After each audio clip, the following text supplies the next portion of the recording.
ভাই আজকে রুথের জীবন থেকে বিশেষ কিছু গুণকে আপনাদের কাছে তা বলতে চাই। ওই গুণের দ্বারা ঈশ্বরের কিভাবে সে আশীর্বাদ পেয়েছেন এই বিষয়ে আপনাদের কাছে তা বলবো। রুথের জীবনের বিষয়ে যদি আমরা দেখি তো রুথ একজন মোয়াবী স্ত্রী ছিল। মোয়াবী অভিশপ্ত লোক ছিলেন।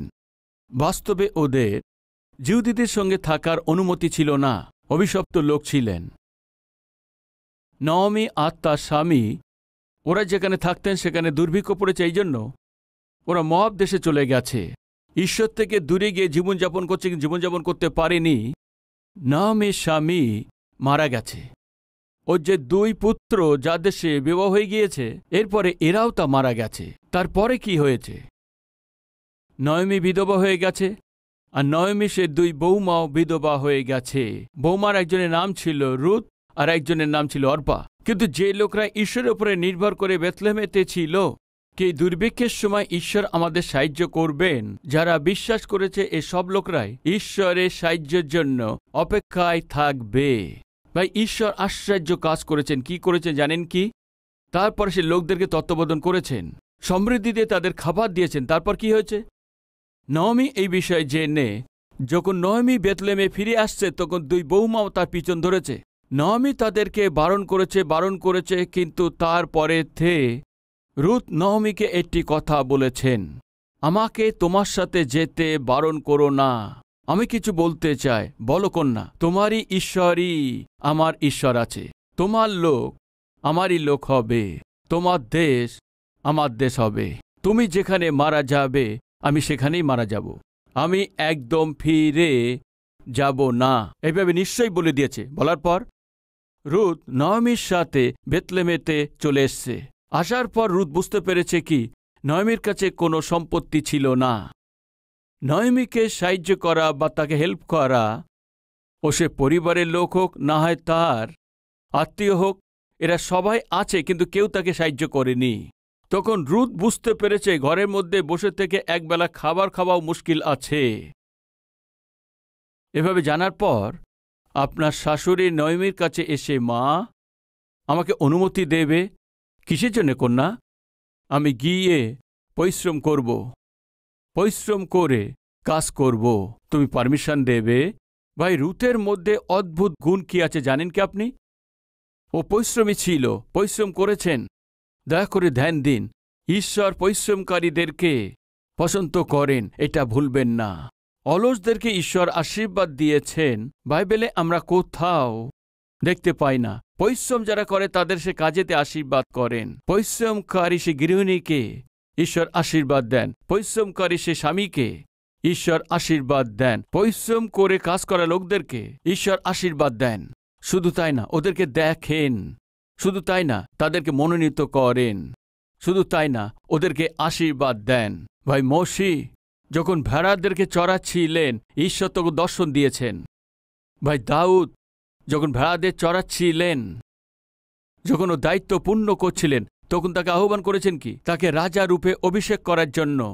ঈশ্বর তা শমূয়েলকেই এই কাজের জন্য তার ঘরেতে পাঠিয়ে দিয়েছেন। আর এইভাবে পাঠানোর পর তার সমস্ত ভাইরা ঘরেতে ছিল। শুধু কেবল দাউদ ঘরেতে ছিল না, কোথায় ছিলেন? পিতা যে বলেছে তা সে দায়িত্ব পূর্ণ করছিলেন, জঙ্গলে ভেড়াদের চড়াচ্ছিলেন। পরিশ্রমকারী দাউদকে ঈশ্বর দেখেছেন। ভাই গিদেওনও পরিশ্রম করছিলেন, ও গমকে সে ঝাড়ছিল। এটা দেখে ঈশ্বর গিদেওনকে মহান নেতা বানিয়ে দিয়েছেন।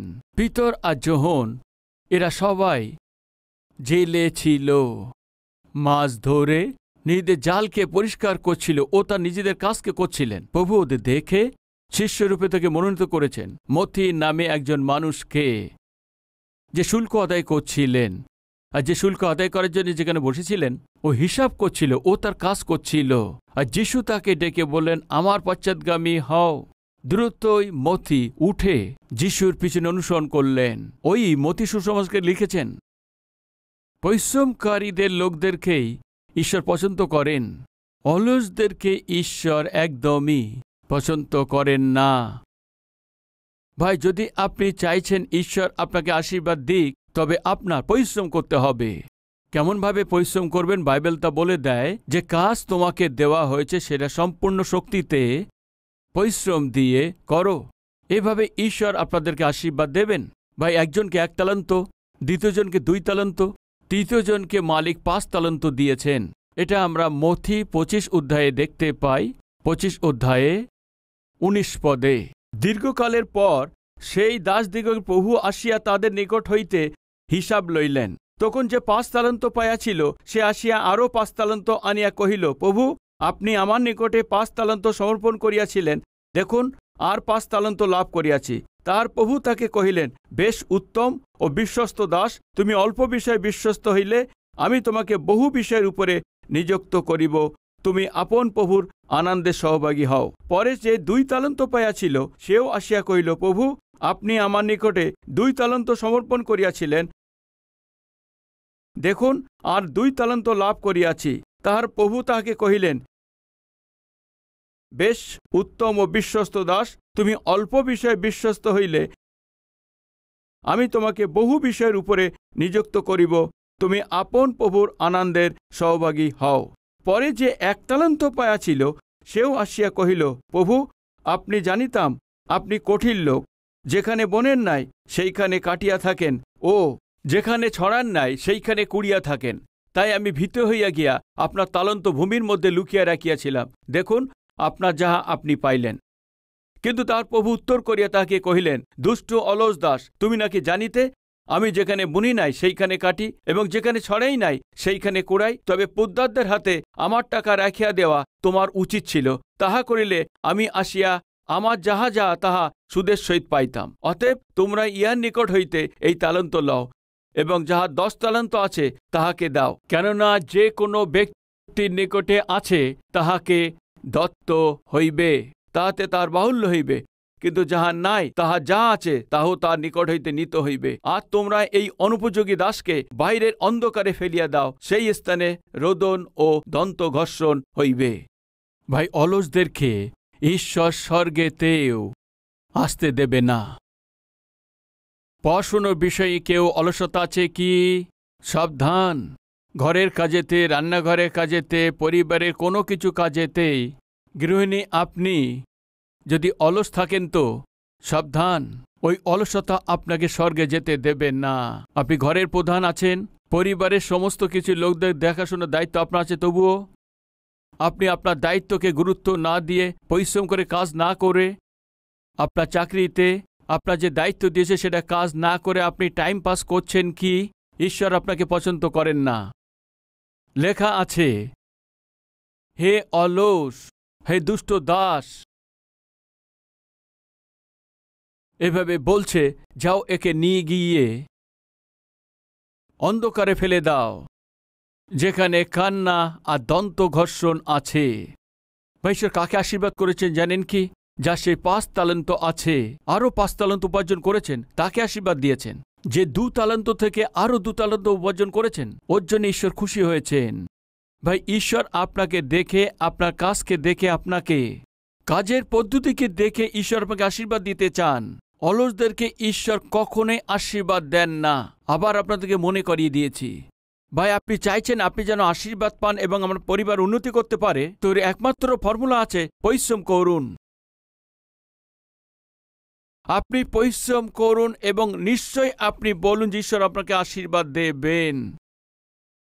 ভাই, রুথ ঈশ্বরের উপরে বিশ্বাস করেছেন, মা, আমি পিছনে ফিরে আসব না, আমি আবার আমার লোকদের কাছে আমি ফিরে যাব না।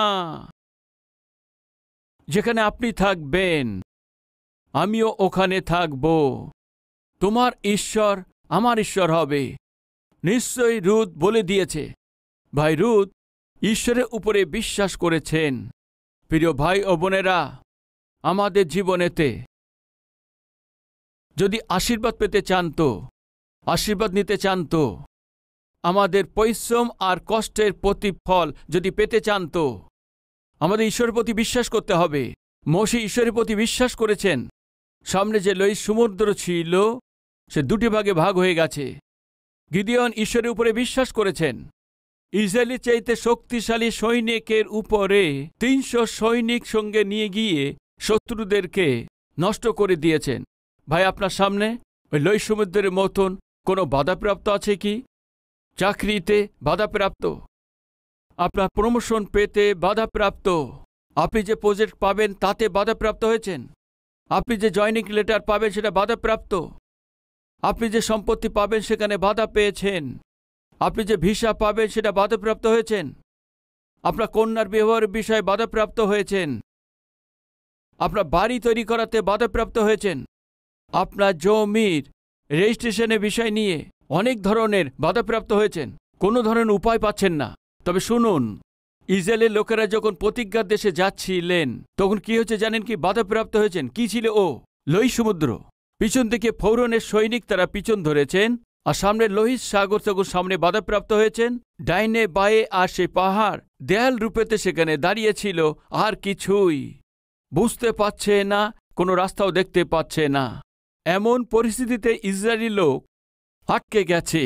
এমন কেউ কি আপনি বলছেন আজকে আমি আটকে গেছি, কি করব বুঝতে পারছি না, এক ধাপও আর এগিয়ে যেতে পারছি না, রাস্তাও দেখতে পাচ্ছি না, কোথায় যাব বুঝতে পারছি না, কি করব বুঝতে পারছি না, কাউকে বলতে পারছি না, এমন সমস্যার মধ্যে আমি আটকে গেছি। কেউ আছেন আমাদের মধ্যে? ভাই, এইভাবে যখন ইসরায়েলের লোকেরা আটকে গিয়েছিল, এরা ভয়ের সঙ্গে যখন কাঁপছিল, ঈশ্বর মোশিকে বললেন, তোমার লাঠিকে নাও, তোমার সামনে যে লোহিত সাগর আছে তার দিকে তুমি লাঠি বাড়াও, তখন ওই দুটি ভাগেতে ভাগ হয়ে যাবে। মোশি, তোমার লাঠি তোলো। ভাই, লাঠি নিয়েছেন? ওই লাঠিকেই লাল সুবির দিকে রাখো, আর ওটা দুটি ভাগেতে ভাগ হয়ে যাবে। এ কিভাবে সম্ভব আছে প্রভু? অসম্ভব আছে। অসম্ভব আছে না প্রভু? কিন্তু আমার জন্যে সম্ভব আছে। আমি করব। আমার আজ্ঞা মানো, আমার উপরে বিশ্বাস রাখো। মোশি ঈশ্বরের কথার উপরে বিশ্বাস করেছেন। মোশি ওই লাঠিকে নিয়েছেন আর ওই সমুদ্রের ওই দিকেতে বাড়িয়ে দিয়েছেন, আর ওই সমুদ্র তখন দুটি ভাগে ভাগ হয়ে গেছে। ওই দিন লোহিত সাগর দুটি ভাগে ভাগ হয়ে গেছে। এর কারণ আপনি জানেন কি? মোশি ঈশ্বরের প্রতি বিশ্বাস করার জন্য। গিদেওন যখন হাজার সংখ্যা সৈনিকদেরকে তিনি সঙ্গে নিয়ে যাচ্ছেন, ঈশ্বর বলেন, কেন এত লোকতে নিয়ে যাচ্ছ? ৩০০ জনকে নিয়ে যাও। ৩০০ সৈনিক নিয়ে গিয়ে আমি কিভাবে জিতব প্রভু? এত কম লোক নিয়ে গিয়ে আমি শত্রু থেকে কি করে জিতব প্রভু? এত কম সৈনিক নিয়ে গিয়ে অত বড় সৈনিক সঙ্গে কিভাবে আমি জয় পাব প্রভু? এত কম বেতন দিয়ে আমার পরিবারকে কিভাবে চালিয়ে নেব প্রভু? আমার হাতে তো অনেক কম আছে, সামনে সমস্যা অনেক বড় আছে, এ কিভাবে পূর্ণ করব প্রভু? আমার ব্যাংকে অনেক কম আছে, কিন্তু যে জমি কিনতে চাইছি সে অনেক দামি আছে। আমার মেয়ের বিবাহের জন্য আমি যে ধন রেখেছি সেটা অনেক কম আছে, বিবাহের খরচ অনেক অধিক আছে,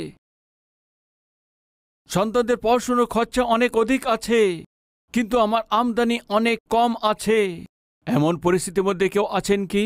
ভাই, যীশু খ্রিস্টের সেবাকালের সময়তে একটা প্রয়োজন দেখা দিয়েছিল। কি আছেন জানেন কি? হাজারো লোকদেরকে যীশু খ্রিস্ট খাবার খাওয়ানো প্রয়োজন ছিল।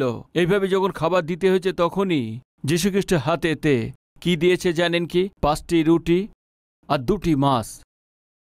5টা রুটি আর 2টি মাছ যিশুর হাতে ছিল। সামনে 5000 পুরুষ ছিল। মনে করুন যদি তারা বিবাহিত হয় তাহলে আরও 5000 স্ত্রী লোকরা আছে। ওই দিনে পরিবারের লোকজনও ছিল, সেই জন্য ওখানে সন্তানও অনেকে ছিল। তাদের সংখ্যা আমরা তো বলতে পারছি না। কোনো কোনো প্রভুর দাস বলেছেন 25 থেকে 20,000 লোক ছিল। ওখানে প্রভুর বাক্য শুনতে এসেছিল, তারা অনুমান করেছেন। হাতে তো 5টা রুটি আর 2টি মাছ ছিল, সামনে এত জনগণের ভিড়, কিভাবে সম্ভব হয়েছে তা বলুন প্রিয় ভাই ও বোন। আমরা অনেকে ভেবে থাকি আমরা যা চাইছি যদি ঈশ্বর সেটা দেন তো তবে আর কোনো বিষয় আমাদের চিন্তা থাকবে না। ভাই, একজন যুবক ব্যক্তি বহু চিন্তার সঙ্গে যাচ্ছিলেন, আর ওর সঙ্গে তার দাদু সঙ্গে যাচ্ছে। দাদু ওই ছেলেটি চিন্তার সঙ্গে যাচ্ছে ওটা দেখে জিজ্ঞেস করেছেন, কি ব্যাপার পুত্র, অনেক চিন্তিত আছো? তখন ছেলেটি দাদুকে বললেন, দাদু, আমি ঈশ্বরের জন্য অনেক বড় কাজ করতে চাই, ঈশ্বরের জন্য সেবা করতে চাই, সুসমাচার প্রচার করতে চাই। এই সব কিছুর জন্য টাকার প্রয়োজন আছে। 10 লাখ টাকা যদি ঈশ্বর দেন তো আমি মহান আর অদ্ভুত সেবা করে আমি দেখাতে পারি, শক্তিশালী সেবা করতে পারতাম দাদু। কিন্তু ঈশ্বর আমার হাতেতে ওই 10 লক্ষ টাকা দেয়নি, এই জন্য আমি কিছুই করতে পারিনি দাদু। এইভাবে যখন বলেছেন, দাদু তাকে বলেছেন, 10 লক্ষ টাকা তোমাকে দিলে তুমি কি ঈশ্বরের সেবা করবে? কোনো বৃদ্ধ লোকও তা করতে পারে। তোমার যা প্রয়োজন সেই পয়সা দিলে তাহলে তুমি কি সেবা করবে? ও তো যে কেউ করতে পারে।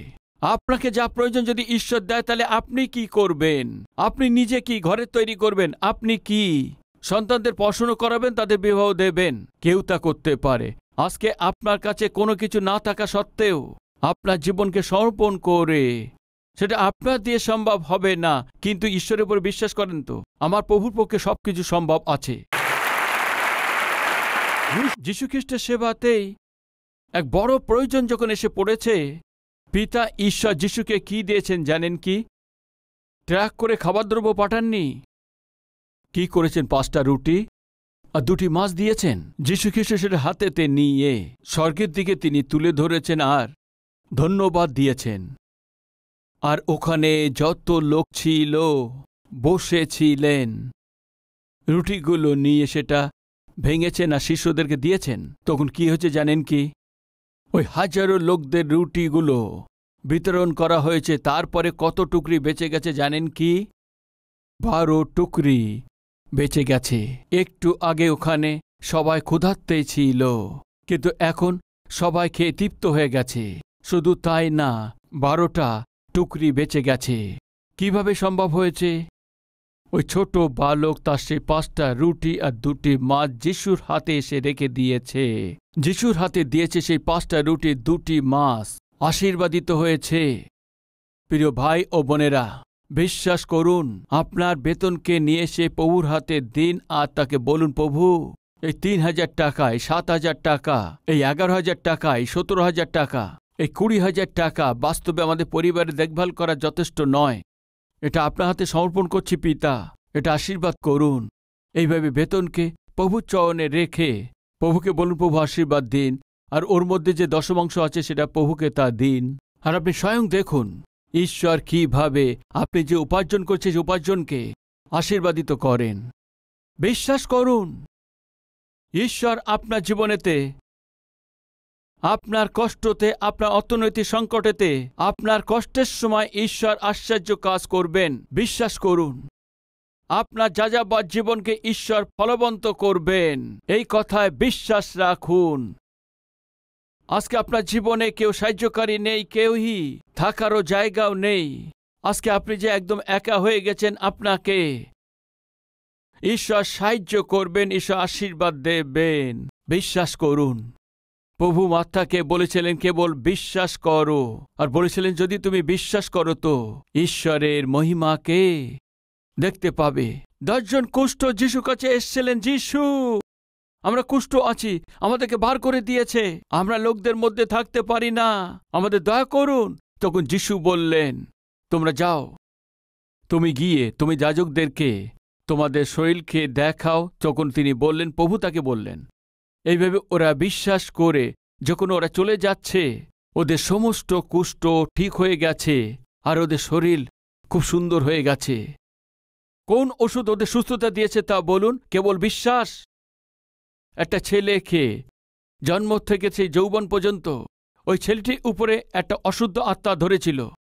ওই অশুদ্ধ আত্মা তাকে বারবার সে জলের মধ্যে ফেলতেন, আগুনের মধ্যে ফেলতেন।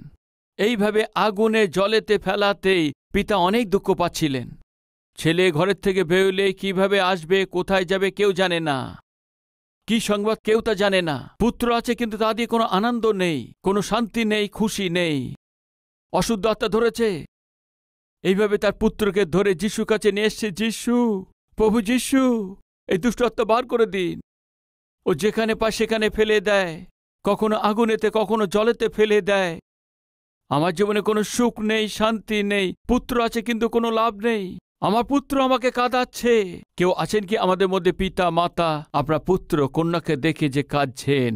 প্রভু, আমার মেয়ে আমাকে কাঁদাচ্ছে, আমার পুত্র আমাকে কাঁদাচ্ছে, আমাকে অনেক দুঃখিত করছে। প্রভু, এমন পুত্র জন্ম না নিলে ভালো হতো। এমন কেউ আছেন কি এমনভাবে বলার জন্যে? ভাই, পিতা কি করেছে জানেন কি? তার পুত্রকে যিশুর কাছে নিয়ে এসছেন। মার্ক তার 9 অধ্যায়ে এসে যিশুকে কি বলেছেন জানেন কি? যিশু, মার্কের 9 অধ্যায় 21 পদকে আমরা পড়ছি।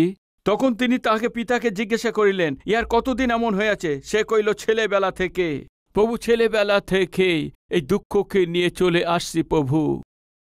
এই যখন থেকে জন্ম নিয়েছে আমার জীবনে খুশি নেই, আনন্দ নেই, এ দুঃখিত করাচ্ছে আমাকে। আর সেই আত্মা ইয়াকে বিনাশ করিবার নিমিত্তে অনেকবার আগুনে, অনেকবার জলে ফেলিয়া দিয়াছে। কিন্তু আপনি যদি কিছু করিতে পারেন তবে আমাদের প্রতি দয়া করিয়া, এইভাবে ও প্রার্থনা করেছেন, যদি আপনি কিছু করতে পারেন তো আমার প্রতি দয়া করুন, এইভাবে বললেন। তখন যিশু কি বলেছেন জানেন কি? কি তুমি বিশ্বাস করো? কি আছে? কি তুমি বিশ্বাস করো তবে সুস্থতা করব, এমন বলেননি। আসলে তোমার বিশ্বাস আছে কি? আজ তোমার জীবনে যে ভয়ানক পরিস্থিতি আছে ওটা আমি দূর করতে পারি, বিশ্বাস তোমার আছে কি? তোমার পুত্র যে দুষ্ট আত্মার দ্বারাতে নষ্ট হচ্ছে ওকে আমি ঠিক করতে পারি, তোমার মধ্যে বিশ্বাস আছে? তখন উনি বললেন, আমি বিশ্বাস করছি প্রভু, আমার অবিশ্বাসের প্রতিকার করুন, আমার প্রতি দয়া করুন। এইভাবে চোখের জলের সহিত ও মেনে নিয়েছেন। আমি বিশ্বাস করছি, আমার অবিশ্বাসের প্রতিকার করুন। এইভাবে চোখের জলের সঙ্গে প্রভুকে বললেন। যিশু কি চেয়েছেন? আপনি বিশ্বাস করেছেন কি? তবে তোমার পুত্রকে সুস্থতা করব। অশুদ্ধ আত্মা তাকে যে ধরত এবং সে জমিতে পড়ে যে ছটপট করছে, ওই ছেলেটির দেখে যখন যিশু ধমক দিয়েছেন, দুষ্ট আত্মা যখন ছেড়ে চলে গেছে, যিশু তার হাতকে ধরে বললেন, ওঠো। এভাবে বলতেই ওই ছেলেটি উঠে দাঁড়িয়ে গেছে। জন্ম থেকে শুরু করে যে পুত্র তাকে অনেক দুঃখিত করেছেন, ওই দিন থেকে শুরু করে ওই পিতাকে খুশি আনন্দ দিয়েছেন। কত অদ্ভুত আছে!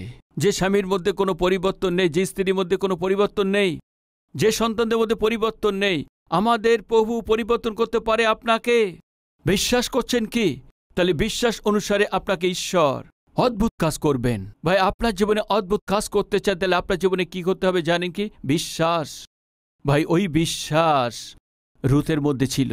তোমারই ঈশ্বরই আমার ঈশ্বর আছেন। ব্যাস, পরিশ্রম করে কাজ করেছেন, আমার কাজের উপরে ঈশ্বর আশীর্বাদ দেবেন, বিশ্বাস করেছেন। আজকে ঈশ্বরের বিশ্বাস করার লোক চাই, ভরসা করার লোক চাই, বিশ্বাসের সাথে প্রার্থনা করার লোক চাই, বিশ্বাসের সাথে যেন ঈশ্বরের কাছে আসতে পারে এমন লোক চাই।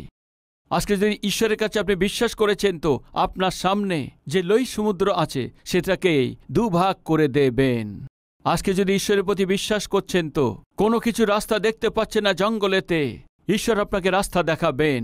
আজকে আপনি ঈশ্বরের প্রতি বিশ্বাস করছেন তো আপনার সামনে যে মরুভূমি আছে, জলের স্রোত আমার প্রভু আপনাকে বইয়ে দেবেন। আজকে আপনি বিশ্বাস করছেন তো আপনার শরীরের ওই রোগকে প্রভু কেবল একটি আজ্ঞা দিয়ে সুস্থতা করে দেবেন।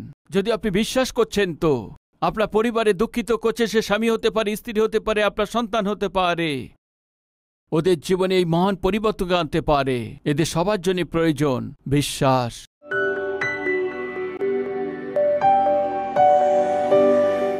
পবিত্র ঈশ্বর পিতা রুথ আপনার উপর বিশ্বাস করেছেন, এমন বিশ্বাস আমাদেরকে দিন। রুথ পরিশ্রম করেছেন, পরিশ্রম করার স্বভাব আমাদেরকে দিন, ধন্যবাদিত জীবন আমাদেরকে দিন। রুথ সন্তুষ্ট হয়েছেন, সন্তুষ্ট জীবনযাপন করতে পারে সাহায্য করুন, এমন অনুগ্রহ আমাদেরকে দিন। যীশু খ্রিস্টের নামে চাইছি পিতা, আমেন।